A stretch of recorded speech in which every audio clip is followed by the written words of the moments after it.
Hello बच्चे, आज हम लोग fifth lectures CBSE board exam के लिए गेस्ट क्वेश्चन करने जा रहे हैं। अभी तक हम लोग चैप्टर 1, चैप्टर 2, चैप्टर 3, चैप्टर 4 चार चैप्टर का हम लोग ऑलरेडी गेस्ट पेपर रिलीज कर चुके हैं, इंपॉर्टेंट क्वेश्चन को रिलीज कर चुके हैं। मोस्टली ये यदि चार चैप्टर आप जो मैं बताया हूँ वो आप कर लेते हैं तो नियरली आप 25 to 30 मार्क्स डेफिनेटली आपको आ जाना चाहिए, राइट। आगे की जर्नी के लिए हम लोग आज के चैप्टर में देखेंगे दो तीन चैप्टर जैसे है 5th, 6th, 7th। इनसे ज़्यादा क्वेश्चन पूछे नहीं जाते हैं, हार्डली ये तीनों चैप्टर मिलाकर आपको 8 to 10 मार्क्स। इसलिए आज तीनों चैप्टर को हम लोग एक साथ कंबाइन करेंगे और देखेंगे क्या क्या इंपॉर्टेंट पॉइंट हैं। यहाँ पर आज जो चैप्टर हम लोग डील कर रहे हैं यहाँ पर हम लोग कट मारेंगे। प्रीवियस चैप्टर 1, 2, 3, 4 में पूरा फोकस किए हैं क्योंकि वो सारे चैप्टर से 99 मार्क्स के क्वेश्चंस की प्रोबेबिलिटी बनती थी 36 मार्क्स, तो नियरली बच्चा उसमें से 25 मार्क्स बच्चे लेके आते हैं। आज के चैप्टर जो है 5th, 6th, 7th तीनों को कंबाइन करने पर मोस्टली 7 to 8 मार्क्स आपको मिल सकते हैं। इसलिए ज़्यादा इस पर स्ट्रेस देने की ज़रूरत नहीं है। जो क्वेश्चंस आएंगे इंपॉर्टेंट क्वेश्चंस वो मैं आपको बताऊँगा। सारे क्वेश्चंस जो भी रहेंगे फॉर्मूला बेस्ड क्वेश्चंस रहेंगे। ऑब्जेक्टिव क्वेश्चन रहेगा सिंगल मार्क्स में और डबल मार्क्स में इससे क्वेश्चन बनेंगे जो कि हम लोग आज डिस्कस करने जा रहे हैं। तो आज भी आप लोग से सारे मेरे बच्चों से again I am requesting to you कि स्ट्रॉन्ग फाउंडेशन एकेडमी को सब्सक्राइब एंड लाइक करके इसको आगे बढ़ाइए सो डैट कि आगे के बच्चों के लिए भी, चाहे जो भी बच्चे देख रहे हैं, चाहे एज ए टीचर मुझे भी मोटिवेशन मिलता है यदि मेरे बच्चे लाइक्स और सब्सक्राइब करते हैं। यदि ये आपके लिए वीडियो यूजफुल हो रहा है तो कंटिन्यू इसमें आप देखते रहिए, राइट बेटे। Now we start the chapter 5। Chapter 5 में क्या है ध्यान देने की बात है, इसमें फॉर्मूला आपको मोस्टली ध्यान देना है। एनसीईआरटी में ये सारे पढ़ने की जरूरत नहीं, यहाँ पर आपके टाइम सेविंग होंगे। फिजिक्स में ये सब पढ़ने की कोई जरूरत नहीं। हाँ, ये फील्ड लाइंस की थोड़ा ध्यान रखिए। बेसिकली इस चैप्टर में हम लोग क्या देख रहे हैं, बार मैग्नेट के कारण जो मैग्नेटिक फील्ड डेवलप हो रहा है उसके बारे में इस पूरे चैप्टर में बताया गया है। तो फील्ड लाइंस जो होते हैं मैग्नेटिक, जैसे ये बार मैग्नेट देगा नॉर्थ साउथ, ध्यान देना नॉर्थ से हमेशा मैग्नेटिक फील्ड बाहर निकलेगा और साउथ में इंटर करेगा। समटाइम्स लॉजिकली पूछा जाता है कि चार्ज के कारण जो इलेक्ट्रिक फील्ड लाइंस हैं और मैग्नेटिक फील्ड लाइंस हैं दोनों में डिफरेंस क्या है। तो चार्ज के कारण जो इलेक्ट्रिक फील्ड लाइंस रहते हैं वो क्लोज लूप कभी भी फॉर्म नहीं करता है, लेकिन यहाँ पर मैग्नेटिक फील्ड लाइंस आपका जो है बार मैग्नेट के कारण क्लोज लूप का फॉर्मेशन होता है। That is main basic difference, right. तो ये फील्ड लाइंस आपको पता होना चाहिए कैसे ड्रॉ करते हैं। सोलेनोइड और बार मैग्नेट, ऑलमोस्ट जो सोलेनोइड है वही क्या बनता है, बार मैग्नेट बन जाता है। जो पिछले चैप्टर 4 में हम लोग सोलेनोइड के बारे में पढ़े थे, वही सोलेनोइड क्या है, बेसिकली बार मैग्नेट जैसा रोल करता है, सेम है। तो इलेक्ट्रिक फील्ड लाइंस को ध्यान रखिए यहाँ पर। अच्छा, नेक्स्ट इंपॉर्टेंट पॉइंट, ये पॉइंट 1, 2, 3, 4 जो दिया हुआ है पेज नंबर 137, ये the magnetic field lines of the magnet forms a continuous close loop, ये सारे पढ़ लीजिएगा, राइट। सेकेंड पॉइंट जो दिया हुआ है मैग्नेटिक फील्ड लाइंस का डायरेक्शन कैसे फाइंड आउट करते हैं, जो कर्व पर हम लोग किसी पॉइंट पर टेंजेंट ड्रॉ करके, देन कभी भी दो मैग्नेटिक फील्ड लाइंस इंटरसेक्ट नहीं कर सकते हैं, ये सारे कॉन्सेप्ट को पढ़ लेने का है, राइट बेटे। चलो आगे बढ़ें। नेक्स्ट, उसके बाद इस फॉर्मूला को ध्यान रखिए, magnitude of the field due to solenoid, जो पिछले चैप्टर में हम लोग पढ़ चुके हैं। बी इक्वल टू सोलेनोइड के कारण फील्ड पी पॉइंट पर क्या होगा, μ0/4π 2m/r³, ये एक्सियल डायरेक्शन में है। डाइपोल इन दी इनफॉर्म मैग्नेटिक फील्ड, जिस तरह से हम लोग इलेक्ट्रिक फील्ड में पढ़े थे वहां भी आपको याद होगा, ये चैप्टर टोटली एनालॉगस है जैसे हम लोग चैप्टर 3rd में जो पढ़े थे, जहां पर डाइपोल फर्स्ट ही चैप्टर में है। डाइपोल के बारे में जहां हम लोग डिटेल्स पढ़े थे, डाइपोल के कारण electric field along the axis equatorial plane में निकाले थे। फिर से उसके बाद वहीं पर टॉर्क की भी बात किए थे, राइट। सिमिलरली यहाँ पे उसी तरह से इलेक्ट्रिक फील्ड की जगह पर अब क्या रहेगा, मैग्नेटिक फील्ड। दोनों चैप्टर सेम है, फॉर्मूला भी ऑलमोस्ट सेम है, आगे हम लोग देखेंगे।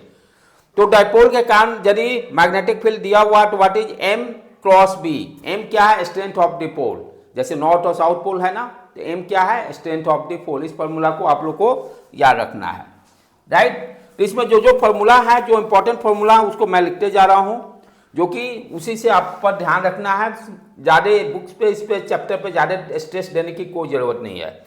फर्स्ट फॉर्मूला क्या है, जैसे कोई भी बार मैग्नेट दिया हुआ है, राइट, सेम आपका इलेक्ट्रिक डाइपोल का ही कॉन्सेप्ट है। नॉर्थ पोल, साउथ पोल, मान लीजिए दोनों के बीच का डिस्टेंस 12 दिया हुआ है। सिमिलरली अब इसको आप प्लस क्यू चार्ज से असेंबल कर सकते हैं, माइनस क्यू चार्ज से। जो डाइपोल में हम लोग असेंबल किए एकदम सेम है, कोई डिफरेंस नहीं है। तो यहाँ पर हम लोग जैसे डाइपोल, वहाँ पर पी से हम लोग डिनोट करते थे डाइपोल मोमेंट को। चार्ज के केस में क्या लिखते थे, Q into distance between two charges, distance between two charges. दोनों में देखिए सिमिलरिटी है, चार्ज का वैल्यू सेम रहता था, अपोजिट नेचर रहता था। यहाँ पे है ये प्लस क्यू जगह नॉर्थ पोल हो गया प्लस साइन, साउथ पोल हो गया माइनस साइन, दोनों के बीच का डिस्टेंस। तो यहाँ पर हम लोग इस डाइपोल मोमेंट को हम लोग एम से डिनोट करेंगे। M equal to M into Q की जगह एम क्या है, पोल स्ट्रेंथ, नॉर्थ पोल का। पी क्या है यहाँ पर, एम क्या हो गया, pole strength, pole strength, pole strength. M क्या हो गया, पोल स्ट्रेंथ, और दोनों के बीच का डिस्टेंस क्या है, 2l। पी की जगह यहाँ एम डिस्कस लिख रहे हैं, दोनों सेम चीज है, इसलिए फॉर्मूला याद करने में भी आसानी होती है। तो आपको बार मैग्नेटिक डाइपोल कितना हो गया, M equal to M into 2l। M क्या हो गया, पोल का स्ट्रेंथ, और 2l क्या हो, distance between north and south pole. Formula पे ही डायरेक्ट क्वेश्चन आएंगे, इसलिए इस चैप्टर में रिलैक्स आपको मिलेगा, ज़्यादा पढ़ने की टाइम वेस्ट करने की जरूरत नहीं है। तो पहला फॉर्मूला ये हो गया। हाँ, इसका एसआई यूनिट को आप ध्यान देना, पूछता है what is the SI unit of the dipole moment.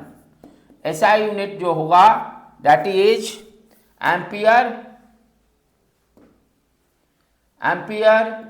Magnetic dipole moment, M equal to capital M equal to M into 2l। SI unit क्या हो गया, ampere metre square. Objective question important है, ये ध्यान देने का, या और जूल पर टेस्ला। ऑब्जेक्टिव पॉइंट ऑफ, यहां से जो भी क्वेश्चन आएंगे ऑब्जेक्टिव क्वेश्चन आएंगे, तो एसआई यूनिट को भी यहां ध्यान रखना है, राइट। उसके बाद नेक्स्ट फॉर्मूला इसमें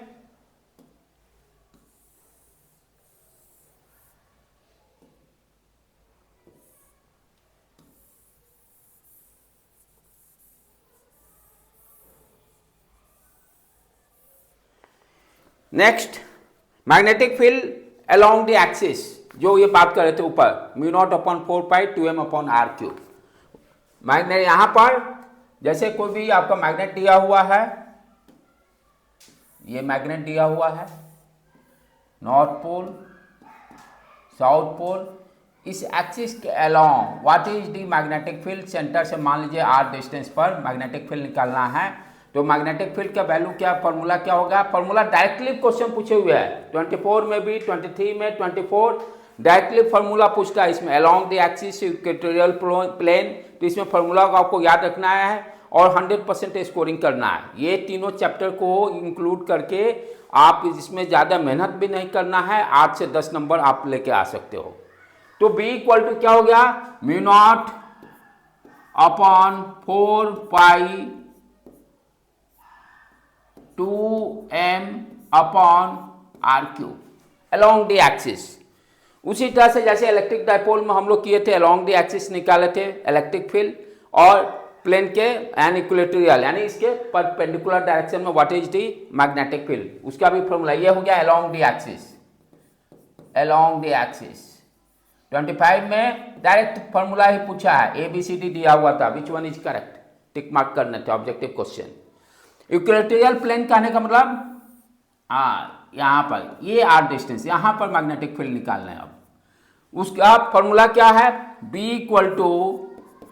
equal to minus sign, minus का देखेंगे रूल क्या है, mu naught capital M divided by, यहाँ कैपिटल M कर देना बेटे, सॉरी स्मॉल जो दिया है, क्योंकि स्मॉल m क्या है आपका स्ट्रेंथ है, स्मॉल m क्या है स्ट्रेंथ है, 2 कैपिटल M हो गया डाइपोल मोमेंट, स्मॉल m क्या हो गया पोल का स्ट्रेंथ। तो minus mu naught M 4 pi A R cube, 4 pi R cube, 4 pi R cube. Negative sign क्या बता रहा है कि डायरेक्शन जो होगा मैग्नेटिक वेव का, मैग्नेटिक डायपोल का, जैसे वहां पर हम लोग लिखते थे निगेटिव से पॉजिटिव, डायपोल मोमेंट का इलेक्ट्रिक चार्ज के कारण निगेटिव से पॉजिटिव डायरेक्शन में रहता था पी का डायरेक्शन, उसी तरह से यहाँ से आउट टू नॉर्थ, तो आपका मैग्नेटिक फील्ड क्या होगा उसके अपोजिट डायरेक्शन में, नेगेटिव साइन के मतलब। ये डायरेक्टली आपको ऑब्जेक्टिव में क्वेश्चन दे देगा ABCD चॉइस में, इसलिए इसको ध्यान रखने का है। नेक्स्ट इसमें फॉर्मूला क्या है,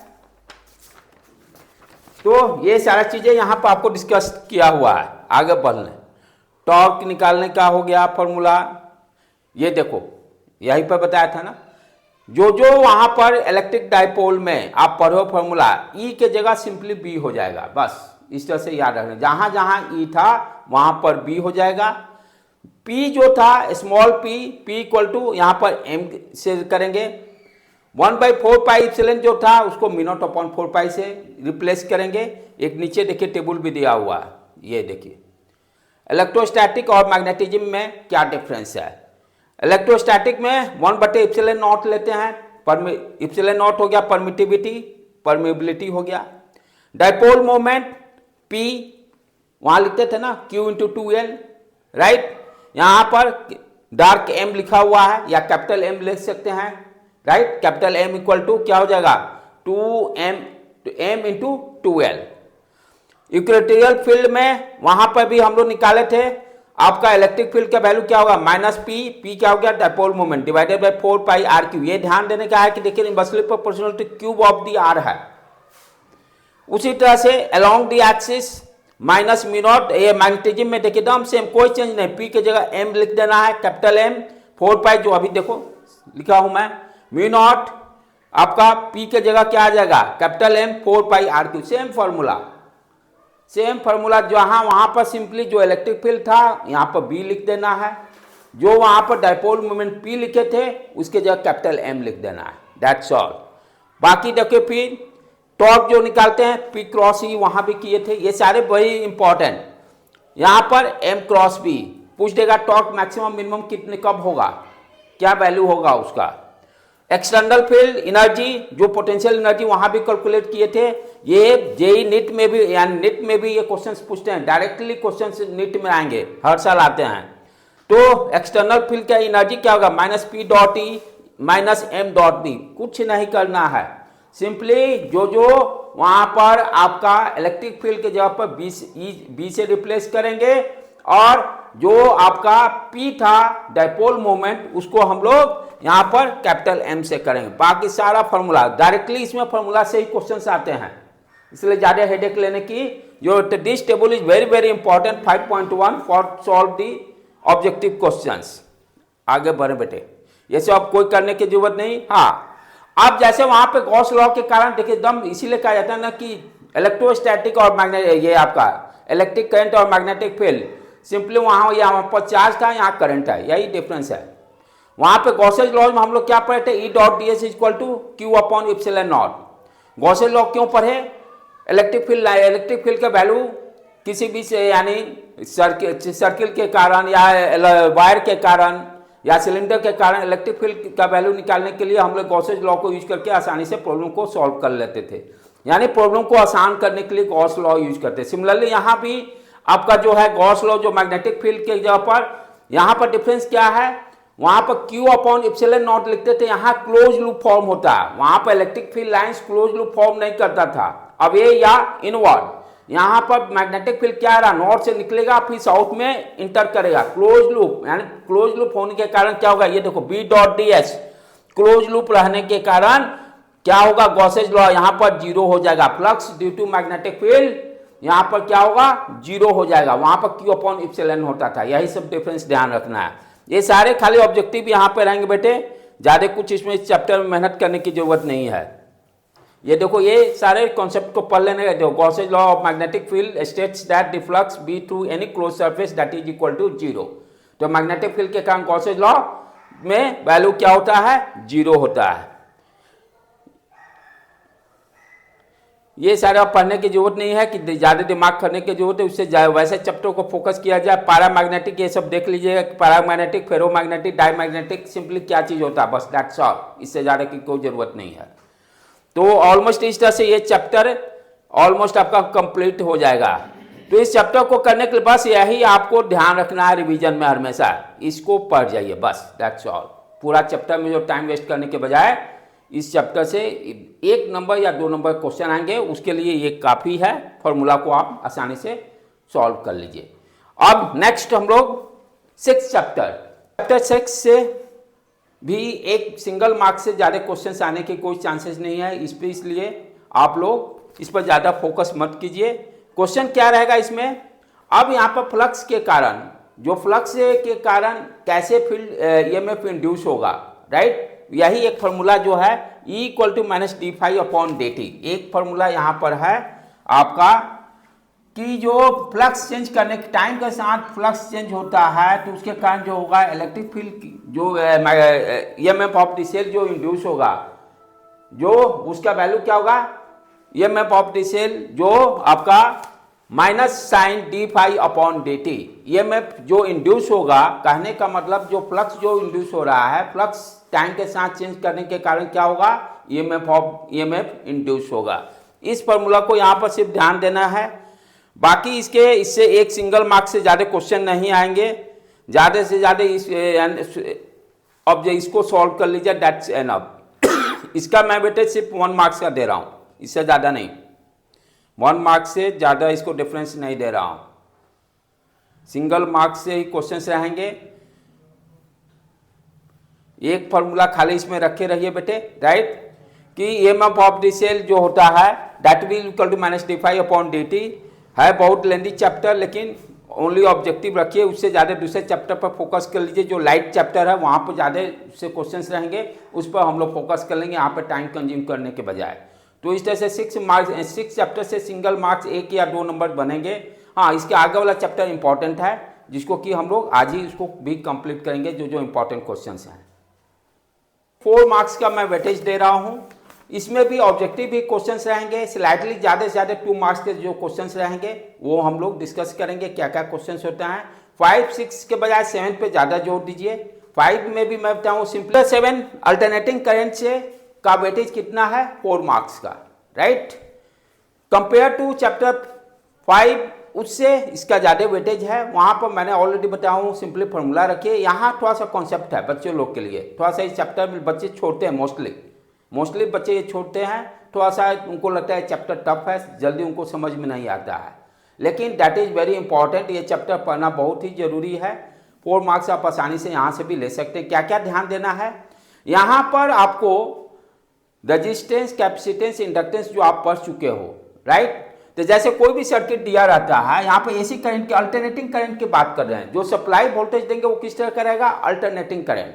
अल्टरनेटिंग करंट कहने का मतलब व्हाट यू अंडरस्टैंड, वो करंट आपका इस तरह से वेव के फॉर्म में वैरी कर रहा है, पॉजिटिव साइकिल में भी जा रहा है, निगेटिव, राइट। तो इसको हम लोग क्या बोलते हैं, अल्टरनेटिंग करंट या अल्टरनेटिंग वोल्टेज।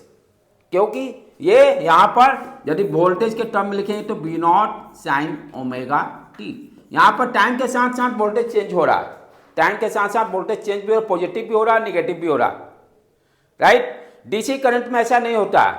पहले आप जैसे सिंपली पढ़ते थे, क्या रेजिस्टेंस दिया हुआ है और यहाँ पर सप्लाई वोल्टेज कांस्टेंट रहता था 5 वोल्टेज, जिसको डीसी वोल्टेज हम लोग बोलते हैं। अब इसको हम लोग रिप्लेस करके क्या कर रहे हैं, एसी सप्लाई दे रहे हैं। एसी सप्लाई ये दोनों, यहाँ पर क्या 5 voltage always constant with time, वो चेंज नहीं होता। लेकिन अब क्या हो रहा है, एसी सप्लाई देने के लिए उसका सिंबल कैसे लिखेंगे हम लोग,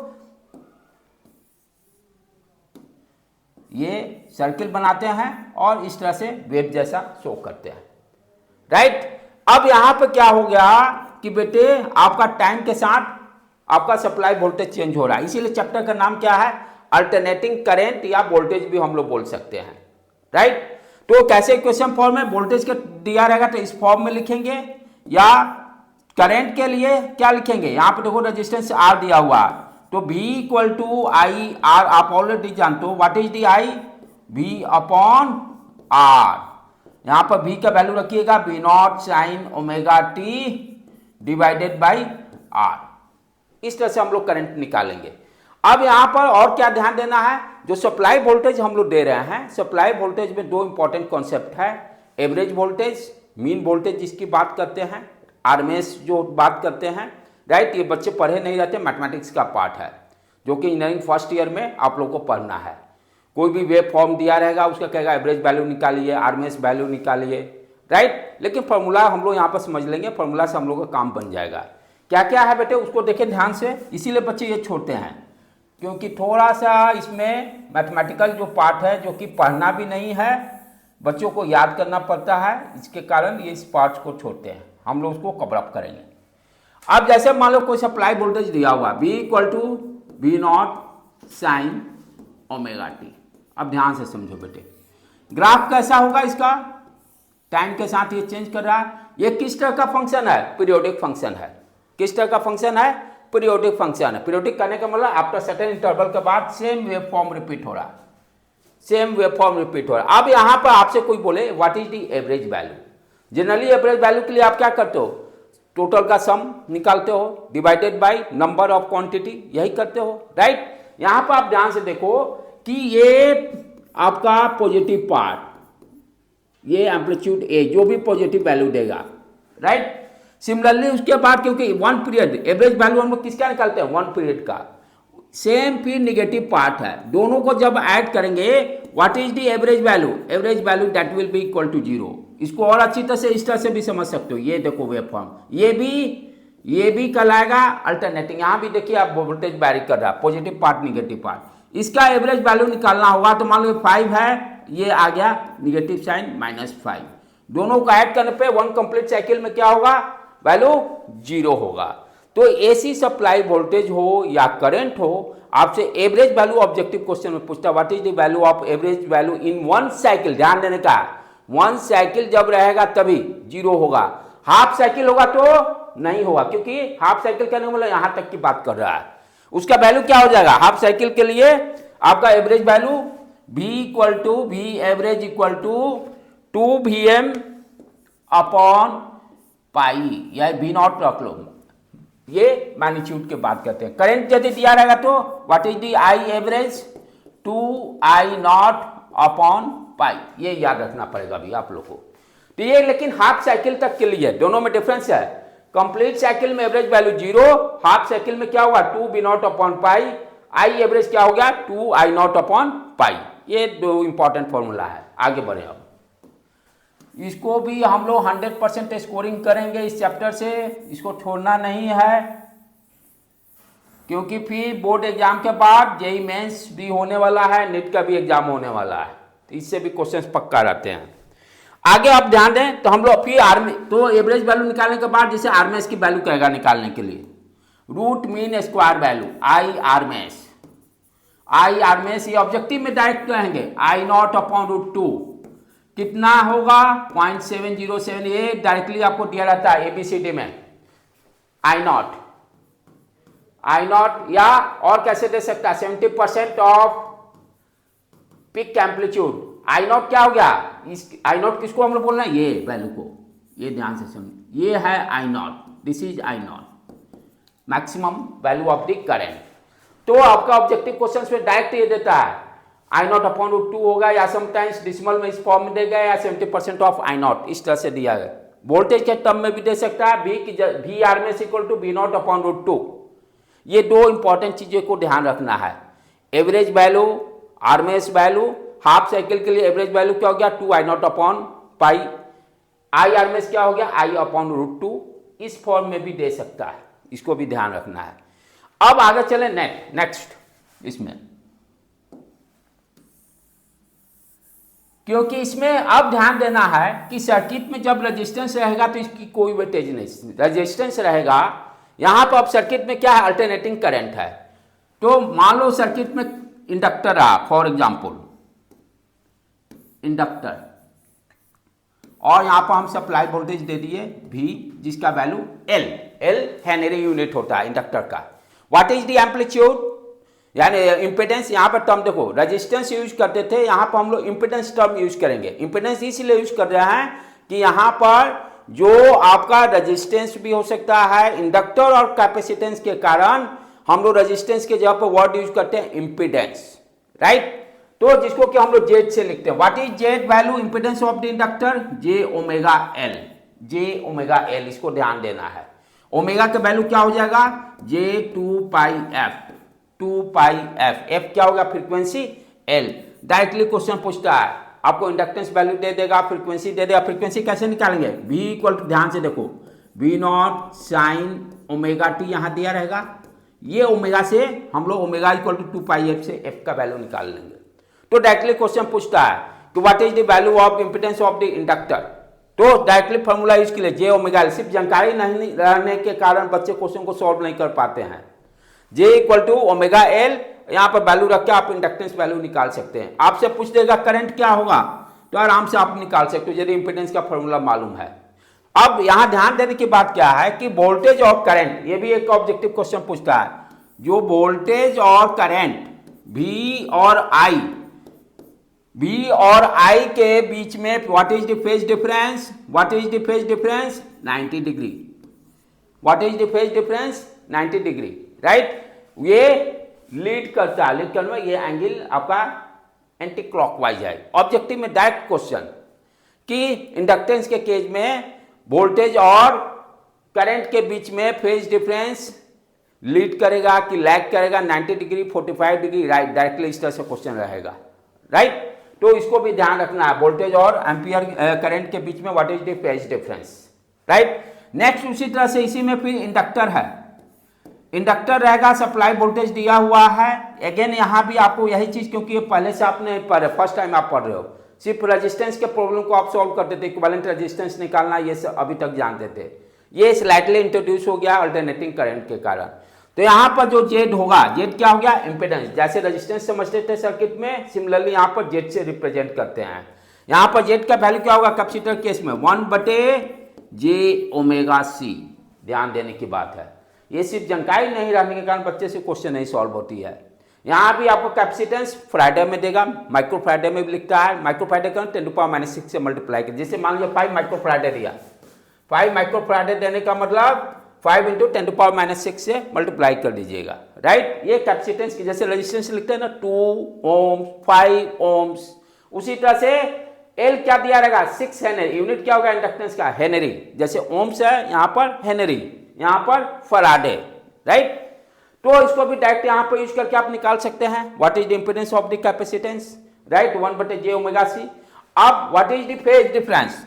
फेज डिफरेंस यहाँ भी वही रहता है, लेकिन करंट यहाँ ऊपर वोल्टेज यानी लैग करता है 90 डिग्री से, ये ध्यान देना है। Phase difference between, phase difference कहने का मतलब क्या है? वोल्टेज और करंट के बीच में एंगल कितना है, राइट, एंगल की बात करते हैं।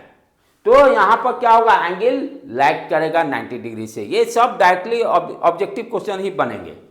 चलो बेटे नेक्स्ट इसमें आप देखिए, अब हम लोग ये सारे को से ही क्वेश्चंस आने हैं और बहुत आसान क्वेश्चंस रहता है, सिंपली जानकारी नहीं रहने के कारण ये प्रॉब्लम छूटता है। कॉम्पिटिटिव एग्जाम में भी इसी कारण बच्चे छोड़ते हैं। अब आगे बढ़े इसमें।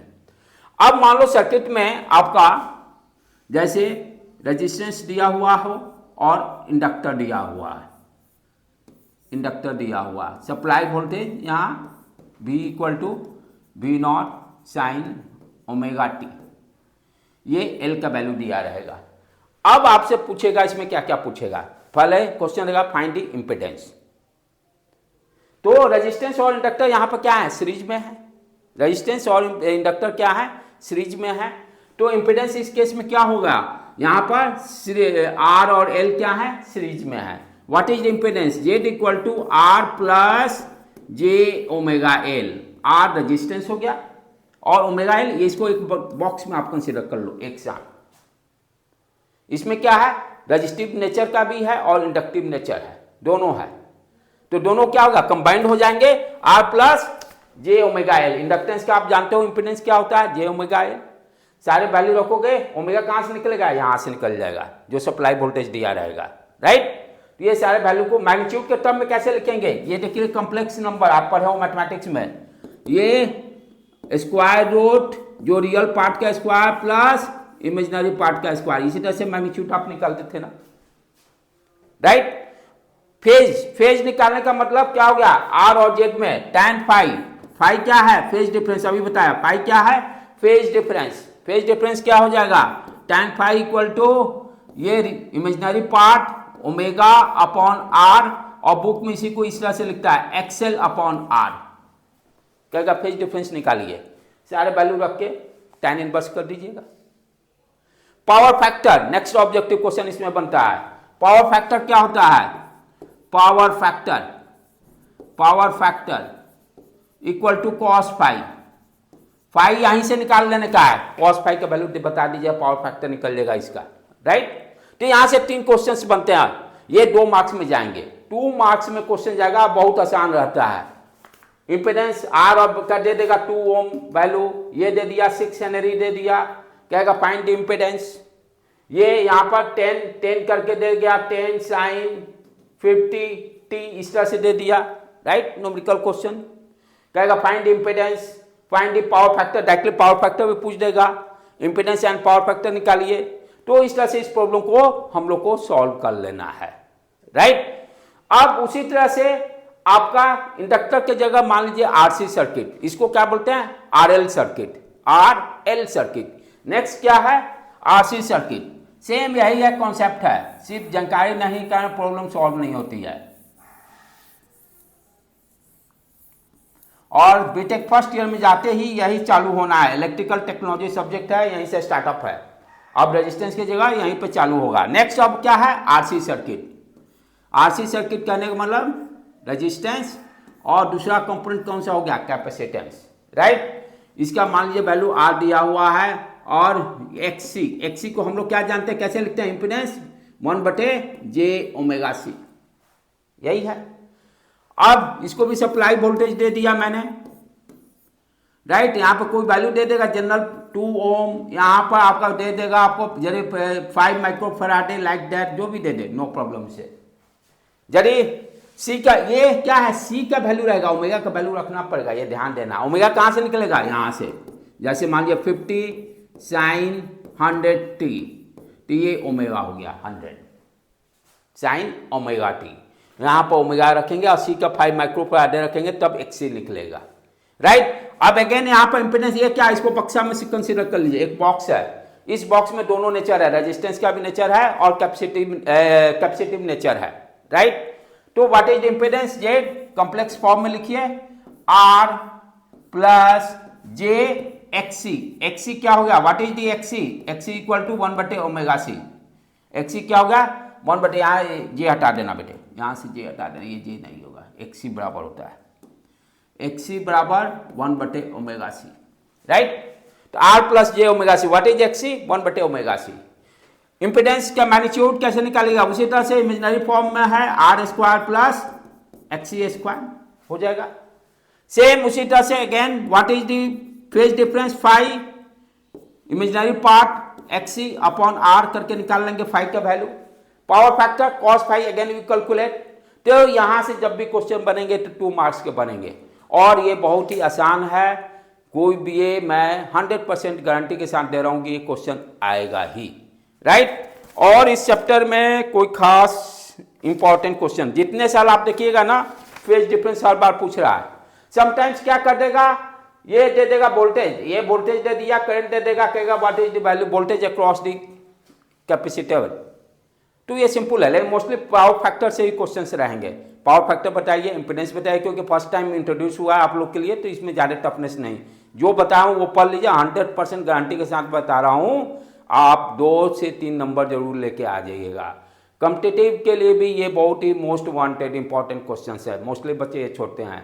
तो इस तरह से हम लोग 5 चैप्टर 6 और 7 आज 1 शॉट में हम लोग कंप्लीट कर लिए हैं, जिसका कि वेटेज है 8 to 10 मार्क्स, और नियरली अब अभी तक आप कितने अब कवर कर लिए, 40 मार्क्स आराम से क्वेश्चन आप सॉल्व कर सकते हैं। तो इसलिए सारे बच्चे जो मैं बताया हूँ, सारे लेक्चर्स को आप लोग देखिए, और फिजिक्स में पूरी तरह से अपने डर को हटाकर 100% स्कोरिंग लाने की कोशिश कीजिए, ऑल द बेस्ट। और हमारे साथ आप जुड़े रहिए। Thank you to all of you.